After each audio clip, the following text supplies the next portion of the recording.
नमस्कार, मी शिल्पा ज्ञानेश्वर ठाकरे, विज्ञान शिक्षिका मीनाताई माध्यमिक विद्यालय नवखळा, तहसील नागभीड, जिल्हा चंद्रपूर।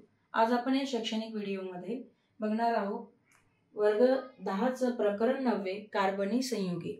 या कार्बनी संयुगामध्ये घटक बघणार आहोत कार्बनी संयुगाच्या नामकरण पद्धती।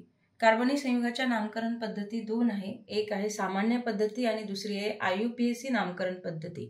तर या व्हिडिओमध्ये आपण IUPAC नामकरण पद्धती या शैक्षणिक साहित्याच्या माध्यमातून आपण बघणार आहोत। त्यासाठी मी शैक्षणिक साहित्य इथे तयार केलेलं आहे। यासाठी ॲल्युमिनियमची रॉड मी वापरलेली आहे आणि त्यामध्ये मी खरड्याचे बॉक्सेस बनवले आहे, व्हाईट पेपर त्याला चिपकवून त्यामध्ये अल्केन, अल्काइन असे हायड्रोकार्बन्स लिहून, क्रियात्मक गट्स लिहून त्यांना अशा प्रकारे एकमेकांमध्ये फसवलेलं आहे।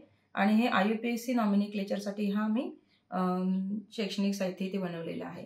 या आजच्या व्हिडिओमध्ये आपण बघणार आहोत हायड्रोकार्बनचे IUPAC नामकरण कसे ठेवायचे।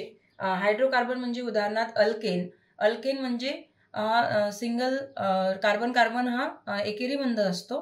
तर यामध्ये आपण बघणार आहोत IUPAC म्हणजे international union of pure and applied chemistry. या पद्धतीमध्ये सर्व प्रकारच्या कार्बनी संयुगांना विशिष्ट नाव देण्याची तरतूद आहे। आपण इथे एकच क्रियात्मक गट असलेल्या काही सरळ शृंखला संयुगांना IUPAC नाव कसे देतात ते पाहूया।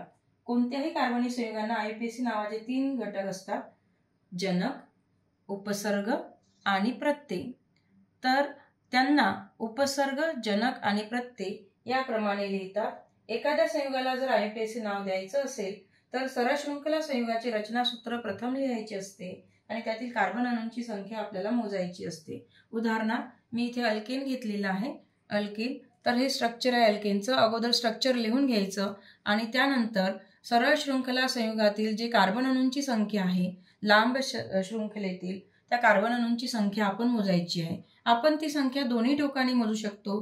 म्हणजे या टोकाणी या उदाहरणामध्ये स्ट्रक्चर लिहिल्यानंतर पहिली पायरी कार्बन अणूंची संख्या मोजायची आहे लांब शृंखलेमधली। तर 1 हा दुसरा कार्बन, हा तिसरा कार्बन, हा चौथा कार्बन, किंवा आपण या बाजूने सुद्धा आपण अंकन करू शकतो कार्बनचं। पहिला कार्बन, दुसरा कार्बन, तिसरा कार्बन आणि चौथा कार्बन। तर एकूण कार्बन अणूंची संख्या आहे 4।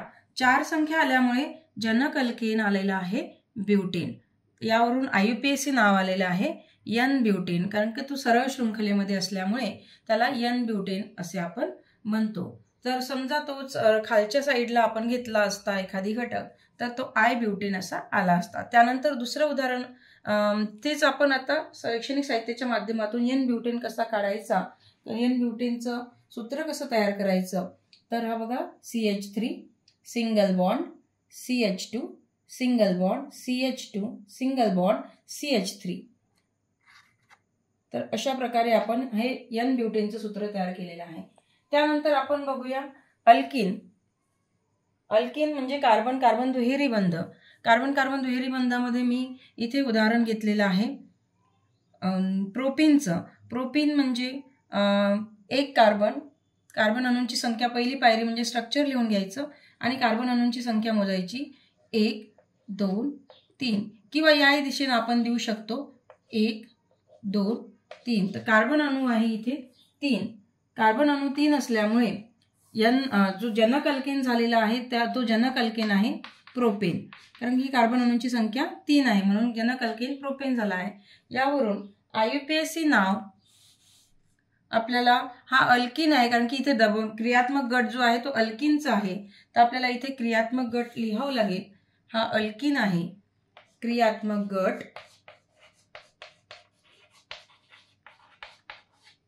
हा अल्कीन आहे। तर ENE आपण लिहू शकतो, ENE किंवा अल्कीन लिहू शकतो। तर यावरून आपलं IUPAC नाव झालेलं आहे, IUPAC नाव झालेलं आहे। दोघांनाही कंबाईन करायचं, प्रोपेन आणि अल्कीन, म्हणजे ENE घ्यायचं इथे। तो प्रोपेनचं झालेलं आहे प्रोपीन। म्हणजेच आपण इंग्रजीमध्ये जर पाहिलं नाव तर PROP आणि ANE च्या ऐवजी आपल्याला ENE लिहायचं आहे, प्रोपेन। तर अशा प्रकारे इथे आपण कार्बन स्ट्रक्चर तयार करूया। CH3 single bond CH double bond आणि CH2। तर अशा प्रकारे हा प्रोपेनचं स्ट्रक्चर विद्यार्थी तयार करू शकतात. असे अनेक, आता आपण ट्रिपल बॉन्डचं आपण अल्काईनचं स्ट्रक्चर इथे तयार करू शकतो. जसं प्रोपाईन आहे, तो प्रोपाईन CH3 सिंगल बॉन्ड सी येणार इथे, आणि ट्रिपल बॉन्ड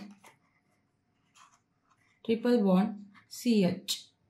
तर अशा प्रकारे हे प्रोपाईनचं स्ट्रक्चर झालेलं आहे.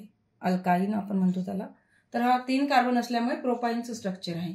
तर अशा प्रकारे आपण विद्यार्थ्यांना स्ट्रक्चर दिलं असता, त्यांचं जे नाव दिलं असतं त्यांचं स्ट्रक्चर तयार करता येते, आणि स्ट्रक्चर दिलं असतं त्यांचं नाव पण तयार करू शकतो. हे जर आपण शैक्षणिक साहित्य विद्यार्थ्यासमोर ठेवलं तर अनेक कार्बनी संयुगांचं, हायड्रोकार्बन्सचे नावं विद्यार्थी सहजासहजी या खेळण्याच्या साहित्यातून तयार करू शकतात. आणि हे IUPAC जे नॉमिनिक्लेचर आहे, जे आपल्याला कठीण वाटते, विद्यार्थ्यांना कठीण वाटते, तर ते सहजासहजी आणि सोप्या पद्धतीने ते विद्यार्थी समजू शकतात. धन्यवाद.